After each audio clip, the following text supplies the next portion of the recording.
طلاب أولى إعدادي، أهلا وسهلا بحضراتكم. النهاردة هتاخدوا معايا درس جديد من دروس الدراسات الاجتماعية، وهو عصر الدولة الحديثة.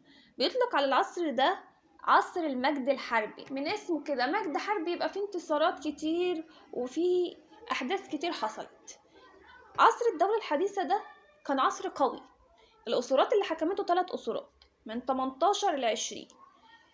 العصر ده ايه خصائصه او بيتميز بايه؟ قال لي بيتميز طبعا من اسمه كده، ادم في مجد حربي يبقى عندي جيش قوي.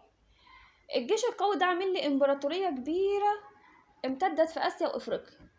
الامبراطوريه دي من فين لفين؟ قال لي من نهر الفرات في الشمال الشرقي دولة العراق الى الجندل الرابع بالجنوب، وكمان وصلت كمان فتوحاتهم لحد الجنوب، ويعملوا بعثات ورحلات، وفي كان ثورة دينية وفي ازدهارات حصلت. الملوك اللي حكمت الدولة ديت الدولة الحديثة 8 ملوك. يعني ايه لما يجيلك معنى امبراطورية؟ يعني ايه نكونه امبراطورية؟ قال لي بتبقى دولة كبيرة بتسيطر على مناطق وشعوب عبر الفتوحات، ده كل ده بيبقى تحت سيطرتها. أول ملك حكم الدولة الحديثة كان الملك أحمس الأول. أحمس الأول ده من مؤسس الأسرة 17 وكون الأسرة 18. أهم أعماله طبعا عارفين من الدرس اللي فات، اللي هو قضى على الهكسوس أو طرد على الهكسوس من مصر. كمان عمل إيه؟ قال لي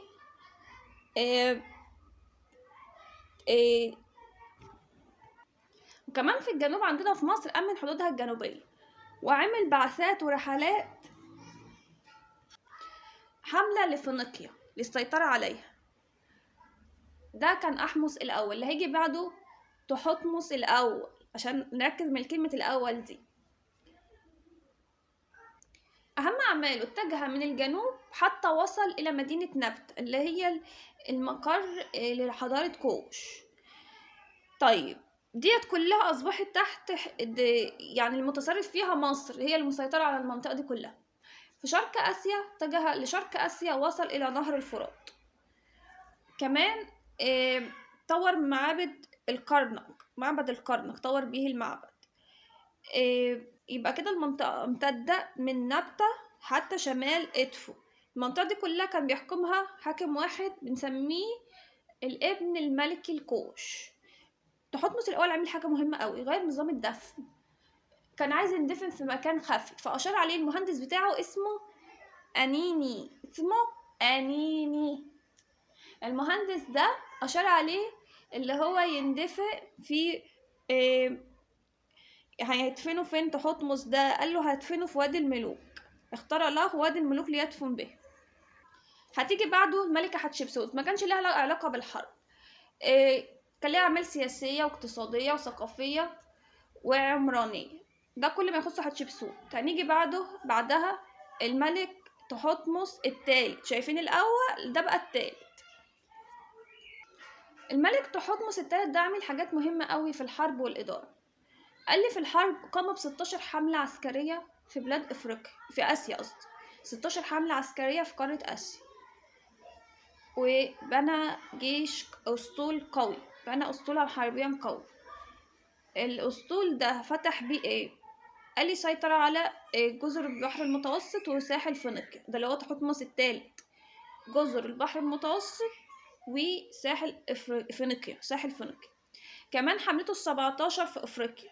حملته 17 في أفريقيا انتصر على بلاد كوش، وبالتالي أقام إمبراطورية لموالاه الجندل الرابع. أشهر المعارك اللي خاضها معركة مجدو، كانت في فلسطين. دي كانت ضد أمير قادش في آسيا، أمراء آسيا بقيادة أمير قادش. الحملة ديت يعني تحتمس الثالث ضد أمراء آسيا اللي كان بيقودهم مين؟ أمير قادش. طبعا انهزم أمير قادش ده، انهزم ضد يعني تحتمس هزمه. يبقى نتائج المعركة استسلام أمراء آسيا للملك تحتمس الثالث. في الإدارة بقى كانت أهم أعماله إيه؟ بناء معابد. وأخذ أبناء أمراء آسيا، لأنه اتبع معاهم بعد كده سياسات سلمية. أخذ أبنائهم مع مصر. ليه؟ علشان يوريهم البلد ويدربهم على العادات والتقاليد المصرية. لما يقوموا بقى يرجعوا يبقى عندهم ولاء ليه، يكونوا أتباعه. يبقى شايفين تحتمس الثالث كانت أعماله في آسيا عامل في آسيا 16 حملة، وفي أفريقيا حملته 17. الإمبراطورية بتاعته وصلت لما وراء الجندر الرابع. في آسيا سيطر على جزر البحر المتوسط وساحل فينيقيا. ده بالنسبة لتحتمس الثالث. أما بقى إخناتون اللي هيجي بعده، الناس كان في الوقت ده بتعبد إله اسمه أمون. لا، غير العبادة دي، لغاه، عمل ثورة دينية. قال الناس كلها هتعبد إله واحد اللي هو آتو، يعني الته مع الته، إخناتون يبقى آتو. الإله آتون بدل من أمون، ونقل العاصمة من طيبة إلى أخيتاتو. يبقى عمل حاجتين، خلى الناس تعبد آتون إله واحد، ونقل العاصمة من طيبة إلى أخيتاتو. هيجي بعده توت عنخ آمون، اللي كل اللي عمله هو هيعيد اللي عمله إخناتون ده. هيعمل إيه؟ قال هيعيد العاصمة تاني لبلاد طيبة، وأعيد عبادة الإله آمون اللي لغاها إخناتون. وهيرجع يعمل المعابد تاني، اللي هو كانت المعابد بقى بتاعت الإله آمون كانت اتضررت، فهيرجع يصلحها. وهيهتم بمعبد الأقصر والكرنك، هيعمل إضافات فيه. طب بترجع ليه شهرة مقبرة توت عنخ آمون؟ ايش اللي هو مشهور عشان عمل دول بس؟ قال لي لا، المقبرة بتاعته دي اكتشفت عام 1922. بيرجع شهرته لأنهم لقوها كاملة، وكان طبعا اللي بيشوفها بيبهر بيها، كان لا مثيل لها. المقبرة دي موجودة، تدل طبعا على تقدم الفنون في مصر القديمة. المقبرة دي موجودة في وادي الملوك في البر الغربي بالأقصر. هيجي بعده رمسيس الثاني. ده كون الإمبراطورية الثانية وأعظم ملوك الدولة الحديثة، أشهر ملوك الدولة الحديثة. ليه؟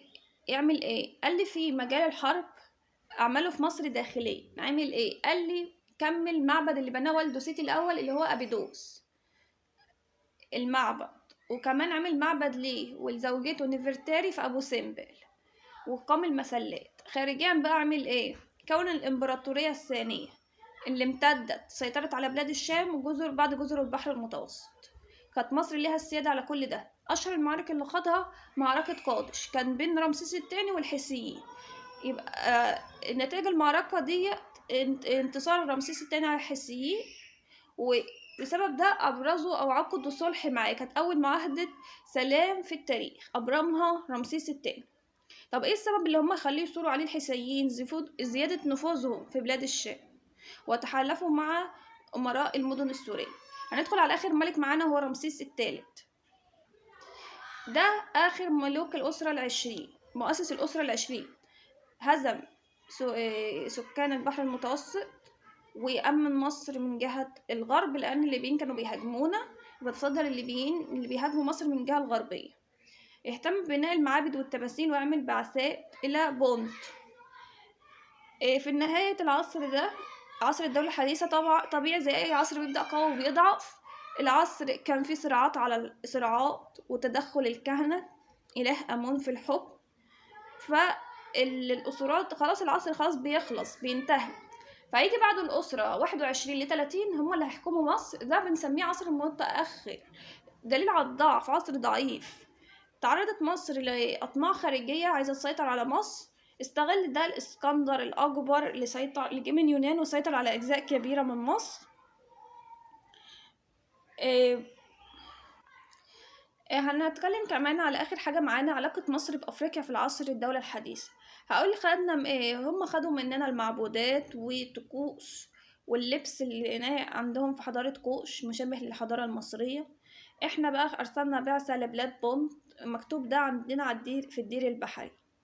في العصر المتأخر طبعا كان عصر ضعيف، ففي 21 الأسرة 21 فقط سيطرت على كتير من المناطق في أفريقيا، لدرجة اللي في الأسرة 24 لما رحنا صراع بين مصر وكوش انتهى الكوشيين حكموا، وفي كونوا كمان أسرة 25 عندنا حكموا مصر.